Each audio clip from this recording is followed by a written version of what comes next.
you ready? Yes. Okay, here we go. 5 questions. Okay. First question. If you pitch a perfect game in baseball, how many runs does the other team score? 0. Yes. Do you want to know one of my favorite questions if I'm scared to do something? I think to myself, if a friend came to me and said that, what would I tell them? Yeah. Because often the advice that we give to someone else is very different than the advice that we give to ourselves. And we give ourselves so many more outs.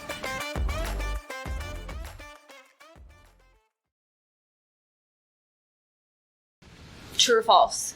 From its founding until its collapse, it took 1,229 years to build Rome. True. Yes. That was a total guess. Well, you're right. They say Rome wasn't built in a day, but I did not No. think it took 1,229 years. Was that shorter than you thought or longer than you thought? Way longer than I thought. Really? I didn't think it would be that much. Yeah. But it was. Oh. So, welcome everybody. I'm Liz. This tree. And welcome to another episode of Hey, Don't Do That, where we explore those little things that nobody told you that have really big impacts on your motivation, your success, and your effectiveness. Yes. Today, we are tackling the topic of perfection. Yeah. I was thinking of a conversation that I had with a potential client a while ago, and we were talking about their sales team.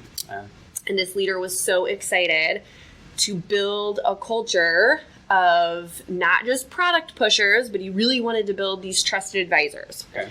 And this was going to be a big shift for them. And so we were talking about what it would take to help them shift their mindsets, to give them some new skill sets. They were selling more virtually than they had before. They had done some restructures.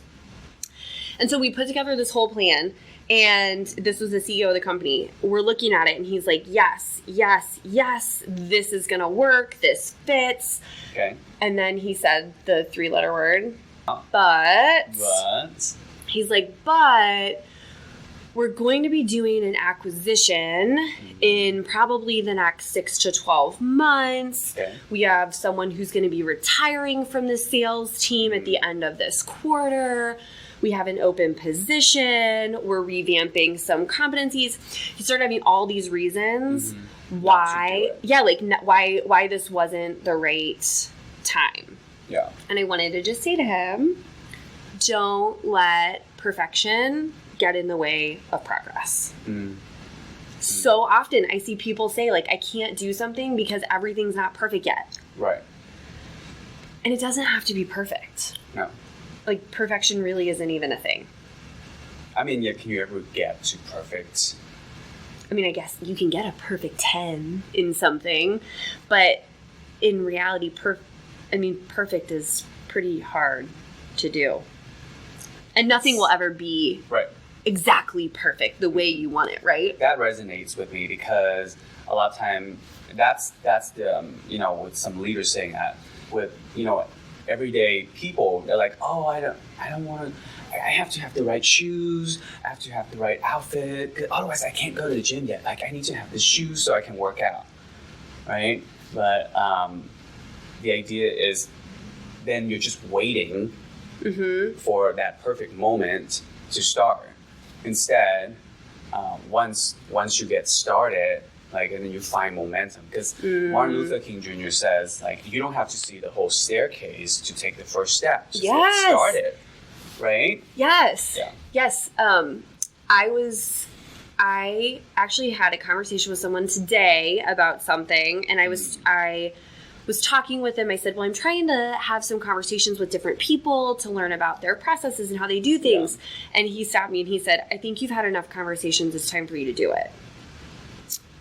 Oh. And it hit me like a ton of bricks, and I thought, oh my gosh, I'm hindering my own progress because I feel like I'm not perfect yet, or I'm not quite ready. Like, I can't do this. I think it's something people do a lot. Yes. Quite frankly, because nobody wants to fail. No. I heard a quote today that it's either you win or you learn, right? Because a lot of times we say it's either you win or you lose. Yeah. Whenever we fail, we're learning something, and once you get started and you learn as you go. I mean, you told me like choose progress over perfection. Yeah. Because you emailed me, you're like, hey, are you going to apply for this mentorship program with STL ODN? I was like, what did I tell you? I say, oh, I'm not qualified for it. They need 3 years of OD experience. You're like, just go for it and apply. And then I got in. And then I realized, I don't have to have the perfect application. Yeah. I don't need to have the perfect resume. But if I am going to give myself a shot and have the confidence to say, hey, I want that, I'm going to apply. And if I fail, it's okay, but I'm going to give it a try. Yeah. Instead of saying, oh, it's not the right time yet, or like have all those like mental blocks that you're putting on yourself. Yeah. It gives you kind of an easy way out sometimes to like, well, I'm just not ready for that yet because of X, Y, and Z. Jim McKelvey, St. Louis guy, wrote a book called The Innovation Stack, and in it he talks about qualifications and capabilities. Mm-hmm.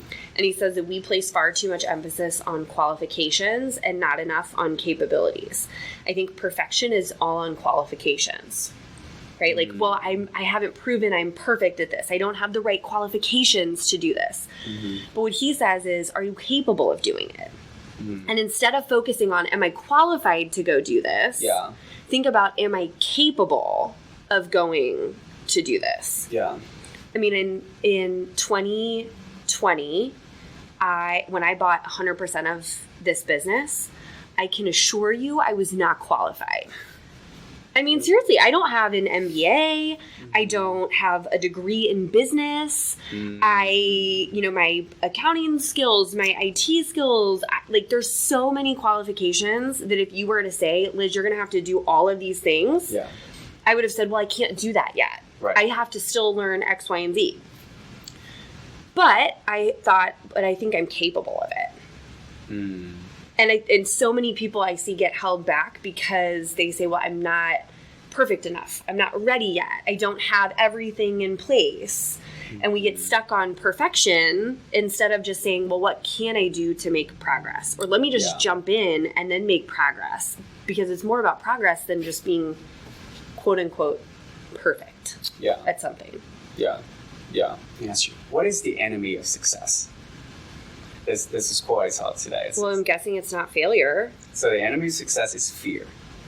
Oh. Right? The enemy of success is fear. What's the enemy of fear? Your own brain. Action.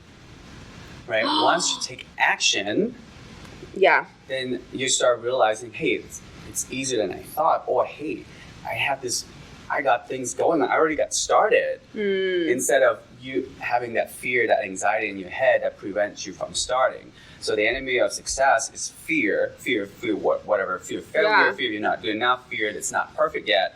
The enemy of fear is action.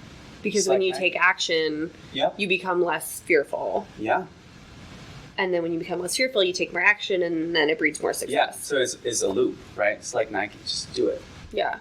Well, I just think of all the companies that are really successful, all the people that are really successful, that we partner with, that we read about, they don't wait. They couldn't wait. I mean, COVID was a perfect example where it really forced us to just look at progress over perfection, because there was not many companies who were ready to shift, to a 100% virtual environment overnight. Yes. And I've seen really successful companies in the last 6 months, in the last 12 months say, you know what? We might not have this hybrid work environment totally figured out, but that's where we're going to go. And we're going to start it, and then we're going to tweak it, and we might mess up here, and we might stumble over here. But in the end, we're going to figure it out versus saying, you know what? We're not ready for this at all. Yeah. This isn't going to work. We're not doing it until we're 100% ready, every I dotted, T crossed. Yeah. I mean, we want to acknowledge the fact that, you should do your research. You should spend some time thinking about it. make a plan for yourself. But like once you made a decision, so when you plan out, act. Instead of saying, oh, I don't know if I'm ready yet, or like I'm nervous, or like I'm afraid this is gonna fail, and then we don't act, right? We can think through, but then don't let oh, it has to be the perfect moment to launch this or to get started on a business idea that we have. Yeah. Right? Take the first step. It makes me think of a plant supervisor that I worked with earlier this year, or last year, I guess. And you're still thinking I know 2022. It's not 2022. But this plant supervisor, he had been a supervisor for about a year and had never held a team meeting. Like, he would talk to his people one-on-one, but he had never held a team meeting. And we were talking, and it was because he was petrified that he wouldn't know exactly what to say. And that he was so nervous that if someone asked him a question that he didn't know the answer to, that then they were not going to view him as a leader. And so he said, well, I've been working on this. I've been working on what I want to say to them. And he'd been working on this for like 3 months. Okay. And we finally got to a point where he recognized, like, okay, I just have to do it. It's like, rip off the Band-Aid. It's not going to be perfect. It might be a little messy, but let me try it. And he did. And he came back with the biggest smile on his face. That's awesome. I know. And then within that month, he held 2 more. 2 more. Like, he hadn't done one in like the year prior. But once he was able to just say, okay, I'm okay with not being perfect. I just want to make progress. Yes. He did. Yes. And it, like, immediately. Yes. So I think there's several lessons from that story, right? One lesson right off the bat is like, hey, when we're approaching something that we're uncomfortable, how can we assume the mindset of like, what can I learn here? Yeah. Instead of, oh my God, I don't want to embarrass myself. I don't want to be seen as a failure. Instead, what can I learn? Because again, it's either you win or you learn. Right? What can I learn in this moment? And imagine if he has started earlier.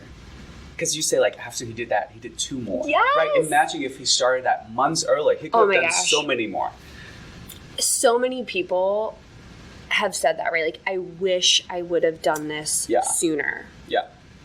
I wish I would have done this sooner. There's all kinds of studies that talk about, when people are on their deathbed at the end of their life, people more often regret the things they didn't do than the things that they did. Yeah. Yeah. And it's because we use that, we think, oh, it has to be perfect. And a lot of time we're masking that over our lack of, our fear, our lack of confidence, or we're just afraid to take the first step when we realize, like if I just take one simple step, one small step, like, and just see how it goes, and then you realize, oh, it's not as bad as I thought. Yeah. And it never is as bad as you thought. Like it's For always sure. It always works out.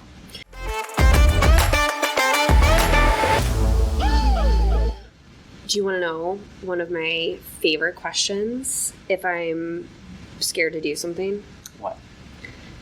What would I say to a friend?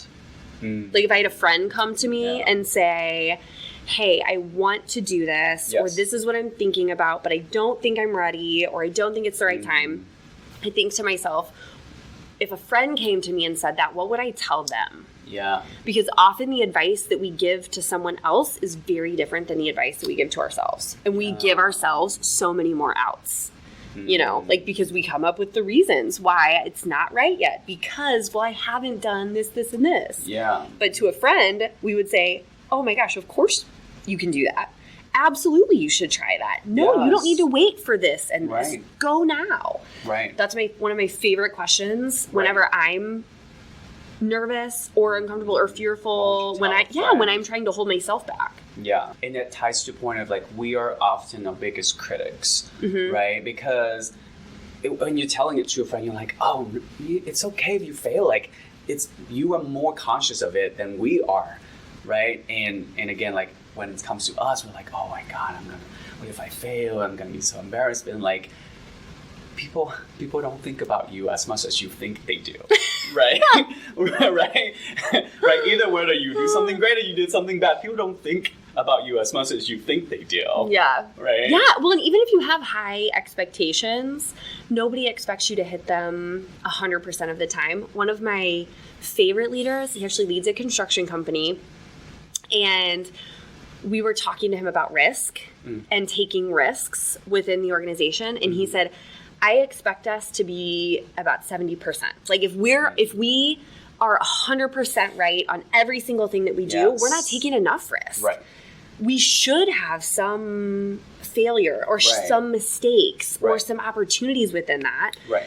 Because if we're perfect every time, then we're not taking enough risk. And we need risk. Right. We need the chance if we want to do anything great. Right. Yeah, because if you're perfect every single time, are you really learning anything new? No. Because if you've done it perfect every single time, you're just going to keep doing it. You're not really learning anything new. And Albert Einstein says, right, one of my favorite quotes is like, person who've never made a mistake never learn anything, never try anything new, right? Because failure is not the opposite of success. We understand it's failure. It's part of success. Everything we're saying today, it's all in Carol Dweck's book, Mindset. Mm-hmm.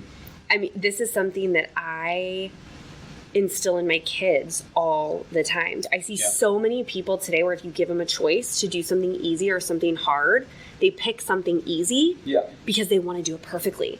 Like, people don't want to make the risk of failing. So in her book, for anyone who hasn't read it, she talks about two types of mindsets, a fixed mindset and a growth mindset. And the fixed mindset says, basically, I'm born with this ability. I either have it or I don't. I'm a good speller or a bad speller. I'm a good leader or a bad leader. I can get up in front of people and speak or I can't. Like, my abilities are fixed. And once I fail at that, I'm not good at it. So I'm not going to try it. So why would I want the challenge? Because I can't do that perfectly. Yeah. So those types of people, they often pick the easier routes. Then the growth mindset, that I call it like the yet mindset. Maybe I haven't figured it out yet. Or I'm not there yet. But I believe that I'm capable of it. And that I can change, that I can grow, and that I can do more. And I instill it in my kids all the time. One thing they say is, right, if you're focused on progress over perfection, then like encourage the struggle, not just the outcome of it. Yeah. But, it's like, boy, do you want an easy problem or a hard problem? I want a hard problem. Awesome. And even if they don't get it right, it's like, I am so proud of you for taking the challenge. Yeah. Because you make so much more progress when you do the hard thing or when you pick the challenge than when you do the thing you already know you can do. I mean, that's how you grow. That's how you expand outside your comfort zone. And then you discover things that you never knew, and that's going to be like, could be a new passion that you have, a new career growth that you have. So growth mindset versus fixed mindset. And so I guess our point is to choose the growth mindset. Yeah, because that's where you make progress. And it's about progress and not just being perfect at something. Because if you wait until you're perfect, you will wait forever. Right. Yeah.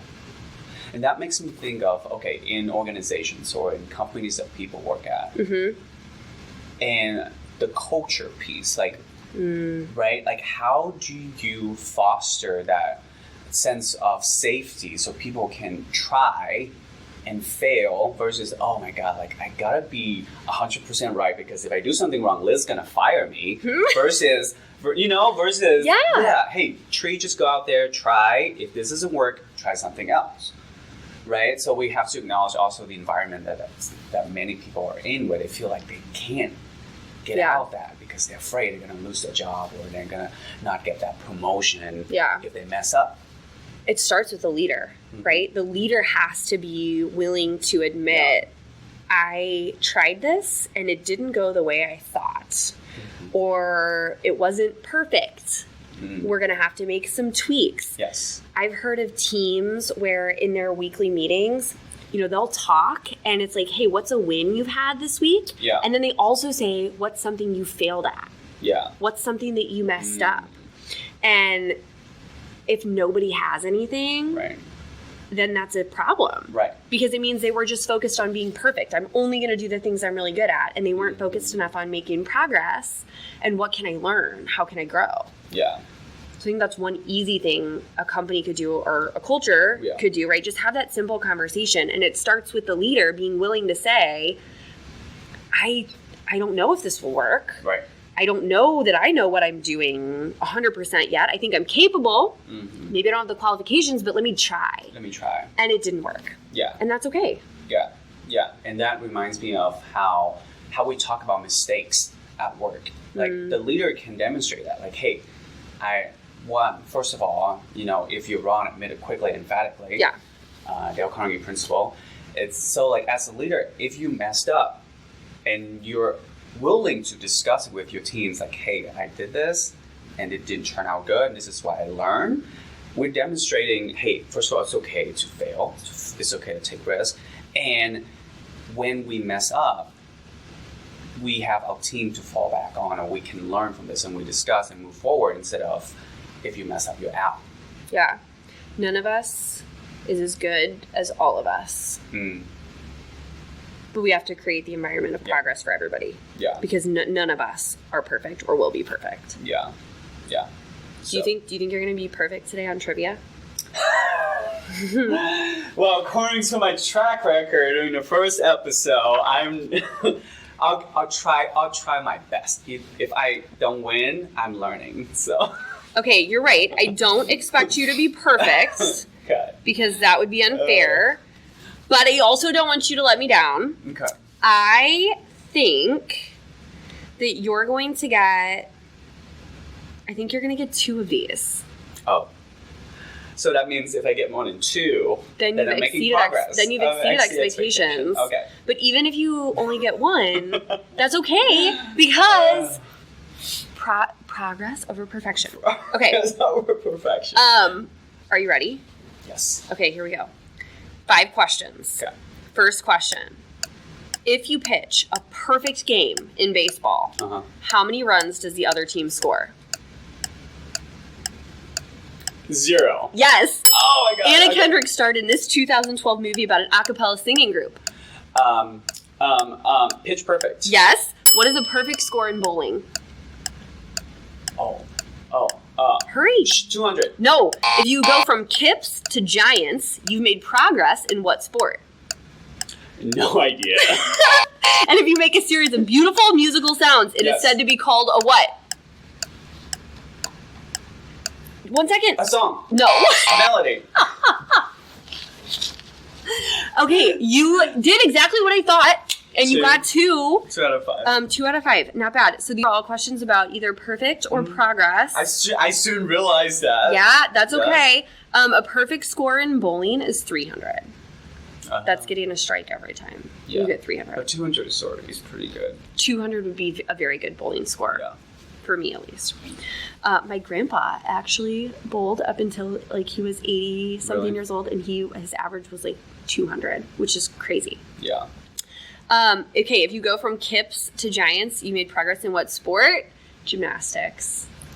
They're both bar moves that you do on the uneven bars. Or in men's gymnastics on the high bar. Okay, and then if you make a series of beautiful musical sounds, it's said to be called what? It's called a chord progression. Oh. I thought maybe you would know that because you sing. But I was wrong. Yeah, a chord progression. I was thinking a melody, because the melody is a set of beautiful sounds together. Yeah. Right? Maybe my question wasn't great. Okay. All right. So anyway.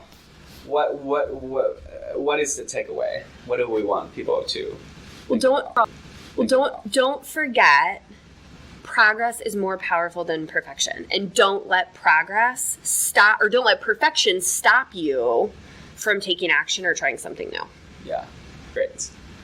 That's the second episode of Hey, Don't Do That. We'll see you next week. Bye.